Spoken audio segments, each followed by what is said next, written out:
ಚೋರ್ಲಾ ಘಾಟ್ನಲ್ಲಿ robbery ಆಗಿದ್ದೆಷ್ಟು? 400 ಕೋಟಿಯೋ 1000 ಕೋಟಿಯೋ? ಯಾರ ಹಣ? ದೂರುದಾರ ಹೇಳಿದ್ದೇನು? 1000 ಕೋಟಿ ರಾಬರಿ.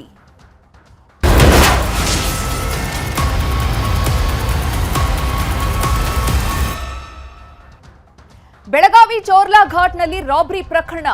400 ಕೋಟಿ ಅಲ್ಲ 1000 ಕೋಟಿ ಲೂಟಿಯಾಗಿರುವಂತದ್ದು ಅನ್ನುವಂತಹ ಮಾಹಿತಿ ಇದೆ.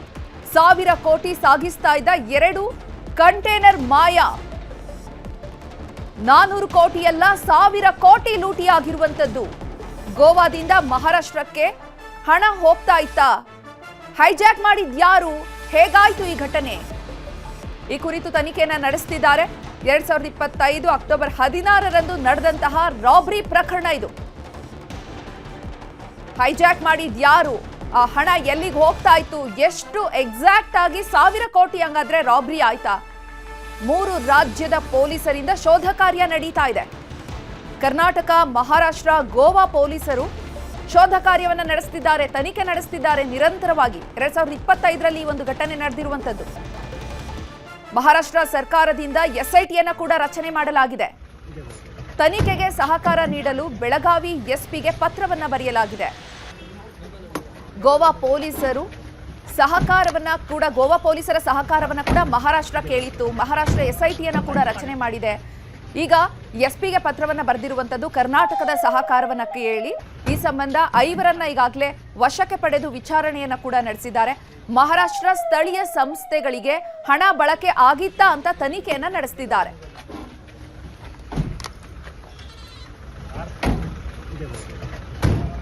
ಕರ್ನಾಟಕದ ಗಡಿ ಭಾಗ ಚೋರ್ಲಾ ಘಾಟ್ನಲ್ಲಿ 400 ಕೋಟಿ ರೂಪಾಯಿ ಕೊಂಡೊಯ್ದಿದ್ದಂತ ಒಂದು ಕಂಟೈನರ್ ನಾಪತ್ತೆ ಪ್ರಕರಣ ಈಗ ಮಹಾರಾಷ್ಟ್ರ ಮತ್ತು ಕರ್ನಾಟಕ ಪೊಲೀಸರಿಗೆ ತಲೆನೋವಾಗಿರ್ತಕ್ಕಂಥದ್ದು. ಈ ಬಗ್ಗೆ ಮಹಾರಾಷ್ಟ್ರ ಸರ್ಕಾರ ಎಸ್ಐಟಿ ರಚನೆಯನ್ನ ಮಾಡಿದೆ. ಕರ್ನಾಟಕ ಪೊಲೀಸರು ಈಗಾಗಲೇ ಏನು ಮಹಾರಾಷ್ಟ್ರಕ್ಕೆ ತೆರಳಿ ಮಾಹಿತಿ ಕೇಳಿದ್ರು ಕೂಡ ಆರೋಪಿಗಳ ವಿಚಾರಣೆಗೆ ಸಾಧ್ಯ ಆಗಿಲ್ಲ. ಈ ಬಗ್ಗೆ ಬೆಳಗಾವಿ ಎಸ್ಪಿ ಕೆ ರಾಮರಾಜ ನಮ್ಮ ಜೊತೆಗೆ ಮಾತಾಡಿದ್ದಾರೆ. ಸರ್, ಯಾವ ರೀತಿ ತಾವು ಈ ಪ್ರಕರಣವನ್ನ ಗಂಭೀರವಾಗಿ ಪರಿಗಣಿಸಿದಿರಿ? ಅಧಿಕಾರಿಗಳನ್ನ ಈಗಾಗಲೇ ಕಳಿಸಿದಿರಿ.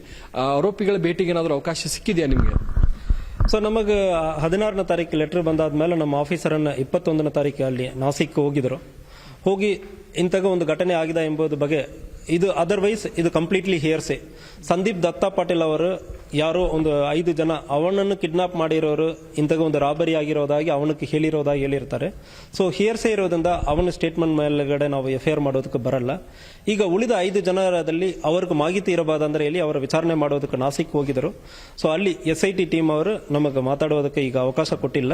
ಅವಕಾಶ ಸಿಗುವ ಸಂದರ್ಭದಲ್ಲಿ ಇಲ್ಲ ಎಸ್ಐಟಿ ಅವರು ಒಂದು ವೇಳೆ ಘಟನೆ ಆಗಿರೋದ್ರ ಬಗ್ಗೆ ಕನ್ಫರ್ಮ್ ಮಾಡಿ ಯಾವುದು ಮಾಹಿತಿ ಕೊಡ್ತಾರಂದ್ರೆ ತನಿಖೆ ಮಾಡೋದಕ್ಕೆ ನಾವು ರೆಡಿ ಇದ್ದೀವಿ.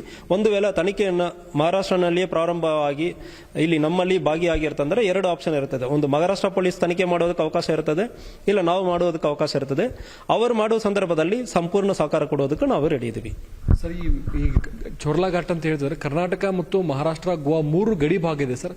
ಮತ್ತೆ ಅಲ್ಲಿ ಯಾವುದೇ ನೆಟ್ವರ್ಕ್ ಬರಲ್ಲ. ಇದನ್ನ ದುಷ್ಕರ್ಮಿಗಳು ಏನಾದರೂ ದುರುಪಯೋಗ ಪಡಿಸ್ಕೊಂಡ್ರ ಅಂತ ಹೇಳಿ. ಸೊ ಒಂದು ವೇಳೆ ಆಗಿರ್ತಂದ್ರೆ ಇಂತಹ ಪ್ಲೇಸ್ ಅನ್ನ ಅವರು ಚೂಸ್ ಮಾಡ್ತಾರೆ. ಸೊ ಒಂದು ವೇಳೆ ಆಗಿರ್ತದ ಇಲ್ಲದ ಎಂಬುದು ಬಗ್ಗೆ ಈಗ ಎಸ್ಐಟಿನೇ ಕನ್ಫರ್ಮ್ ಮಾಡಬೇಕು. ಒಂದು ವೇಳೆ ಅಂತಾಗ ಟ್ರಾನ್ಸಾಕ್ಷನ್ ಆಗಿದೆ, ಅಂತಾಗ ರಾಬರಿ ಆಗಿದೆ, ಯಾರು ಹಣ, ಇದೆಲ್ಲ ಎಸ್ಐಟಿ ಈಗ ಫಾರ್ಮ್ ಮಾಡಿದ್ದಾರೆ. ಸೊ ಅವರನ್ನೇ ಮಾಡಬೇಕು. ಒಂದು ವೇಳೆ ಯಾರು ನಮ್ಮ ಕಡೆ ಬಂದು ಎನಿ ಟೈಮ್ ನಾವು ತಯಾರಿದ್ದೀವಿ, ಒಂದು ಮಾಹಿತಿ ಕೊಡ್ತಾರಂದ್ರೆ ವಿತಿನ್ 1 hour ನಾವು ಎಫ್ಐಆರ್ ರಿಜಿಸ್ಟರ್ ಮಾಡ್ತೀವಿ. ಇಮಿಡಿಯೇಟ್ಲಿ ನಾವು ದೊಡ್ಡ ಟೀಮ್ ಫಾರ್ಮ್ ಮಾಡಿ ವಿಚಾರಣೆ ನಡೆಸೋದಕ್ಕೆ ರೆಡಿ ಇದ್ದೀವಿ. ಸರ್, ಈಗ ಮಹಾರಾಷ್ಟ್ರ ಪೊಲೀಸರ ಜೋಡಿ ಯಾವ ರೀತಿ ಸಂಪರ್ಕ ಇದೆ ಸರ್? ಸೊ ನಮ್ಮ ಪೊಲೀಸ್ ಈಗ ನಾಸಿಕಲ್ಲಿ ಮಹಾರಾಷ್ಟ್ರನಲ್ಲಿಯೇ ಇದ್ದಾರೆ. ನಮ್ಮ ಸಬ್ ಇನ್ಸ್ಪೆಕ್ಟರ್ ಬಿರಾದಾರ್ ಮತ್ತು 3 ಸ್ಟಾಫ್ ನಮ್ಮಲ್ಲಿಂದ ಅಲ್ಲಿಯೇ ಇದ್ದಾರೆ.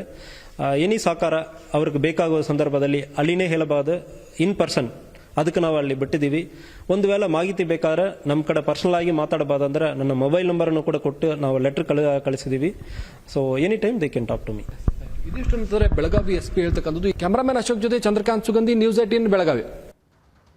ಈ ಒಂದು ಘಟನೆಗೆ ಸಂಬಂಧಪಟ್ಟಂತೆ ಕಾಂಗ್ರೆಸ್ನ ನಾಯಕರು ಹೇಳಿದ್ದಾರೆ. ಏನ್ ಹೇಳಿಕೆಯನ್ನ ನೀಡಿದ್ದಾರೆ ನೋಡೋಣ. ಇಲ್ಲ, ಮಹಾರಾಷ್ಟ್ರ ಪೊಲೀಸ್ನವರು ನಮ್ಮ ಪೊಲೀಸ್ನವರಿಗೆ ಪತ್ರ ಬರೆದಿದ್ದಾರೆ. ಅದರ ಬಗ್ಗೆ ಹೆಚ್ಚು ಮಾಹಿತಿಯನ್ನು ಕೂಡ ನಾನು ಕೇಳಿದ್ದೇನೆ. ಯಾಕೆಂದರೆ ಅದು ಇನ್ನೂ ಇನಿಷಿಯಲ್ ಸ್ಟೇಜಸ್ಸಲ್ಲಿದೆ. ನಮಗೆ ಮಾಹಿತಿಗಳು ಸರಿಯಾಗಿ ಇನ್ನೂ ಸಿಕ್ಕಿಲ್ಲ. ಮಾಹಿತಿ ಬಂದ ಮೇಲೆ ನಾವೇನು ಕ್ರಮ ತಗೋಬೇಕು, ನಮ್ಮ ಇನ್ವಾಲ್ವ್ಮೆಂಟ್, ನಮ್ಮ ರಾಜ್ಯದ ಪೊಲೀಸ್ ಇನ್ವಾಲ್ವ್ಮೆಂಟ್ ಎಷ್ಟು ಏನಿರುತ್ತೆ ಅನ್ನೋದನ್ನು ನೋಡಬೇಕಾಗುತ್ತೆ. ಅದನ್ನು ಪರಿಶೀಲನೆ ಮಾಡಿ ನನಗೆ ಮಾಹಿತಿ ಕೊಡಿ ಅಂತೇಳಿ ಕೇಳಿದ್ದೇನೆ. ಹೆಲ್ಪ್ ಕೇಳಿದಾರ ಸರ್ ಲೆಟರ್ ಅಲ್ಲಿ ಮಹಾರಾಷ್ಟ್ರದವರು ಅಥವಾ ಹೆಲ್ಪ್ ಮಾಹಿತಿ ಕೊಟ್ಟಿದ್ದಾರೆ. ಅಂದರೆ ಮುಂದೆ ಇನ್ವೆಸ್ಟಿಗೇಷನ್ ಮಾಡುವಾಗ ನಮ್ಮ ಸಹಕಾರನೂ ಬೇಕಾಗ್ತದೆ ಅನ್ನೋ ರೀತಿಯಲ್ಲಿ ಕೇಳಿದ್ದಾರೆ. ಅದು ಬಿಟ್ಟರೆ ಬೇರೆ ಇನ್ನೇನು ಸದ್ಯಕ್ಕೆ ಏನು ಇದಿಲ್ಲ. 400 ಕೋಟಿ ರೂಪಾಯಿ ಸಾಗಾಣಿಕೆ ಮಾಡ್ತಿರೋ ಸೆಕ್ಯೂರಿಟಿ ನಮ್ದು ಏನಿತ್ತು? 1 ರೂಪಾಯಿನ 2 ರೂಪಾಯಿನ 4 ಕೋಟಿ ಆದರೆ ಏನೋ ಬ್ಯಾಂಕರ್ ಪಾಪ 400 ಕೋಟಿ ಅಂದರೆ ಅದಕ್ಕೆ ತಕ್ಕದಾದಂಥ ಸೆಕ್ಯೂರಿಟಿ ಬೇಕಾಗಿತ್ತಾ? ಅಥವಾ ಎಲ್ಲರಿಗೂ ಇನ್ಫಾರ್ಮ್ ಮಾಡಿ ಆ ರೂಟ್ನಲ್ಲಿ ಎಲ್ಲ ಸ್ಟೇಟ್ಸು ಅಲ್ಲಿ ಇದು ಮಾಡಿದರೆ ಸ್ಟೇಟ್ಸ್ನವರು ಪ್ರೊಟೆಕ್ಷನ್ ಕೊಡ್ತಾ ಇದ್ರಾ? ಇದು ಏನು ನಡೆ ಇದೆ, ಅಚಾತುರ್ಯ ನಡೆ ಇದೆ. ಬಹುಶಃ ಇದನ್ನು ಭಾಳ ಗಂಭೀರವಾಗಿ ತಗೊಳ್ಬೇಕು ನಾವು. ಅದು ಯಾವ್ದು ಟ್ರಸ್ಟ್ನೋ ಏನೋ ಗೊತ್ತದ್ರ 400 ಕೋಟಿ ರೂಪಾಯಿ ತೊಗೊಂಡು ಹೋಗುವಾಗ ಅದಕ್ಕೆ ಸೂಕ್ತವಾದಂಥ ಇದು ಬೇಕಾಗಿರಂಗಿಲ್ಲ. ಇದು ಭಾಳ ಗಂಭೀರವಾದಂಥ ವಿಚಾರ. ಇದು ಸೂಕ್ತವಾದಂಥ ತನಿಖೆ ಆಗಬೇಕು.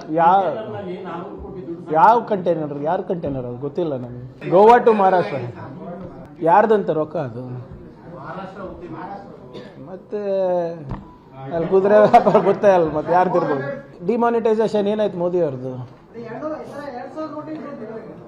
ಅದೇ ರೀ, ಈಗ ಮತ್ತೆ ಡಿಮಾನಿಟೈಸೇಷನ್ ಏನಾಯ್ತು ಮೋದಿ ಅವ್ರದ್ದು? ನಾ ಖಾವುಂಗ ನಾ ಖಾನೆ ದೂಂಗ ಏನಾಯ್ತು? ಸಾಗಿಸ್ತಾ ಇದ್ದಾಗ ಸಿಕ್ಕಾಕೊಂಡ್ರಲ್ಲ, ಸಾಗಿಸ್ಬೋದಂದ್ರೆ ಏನು?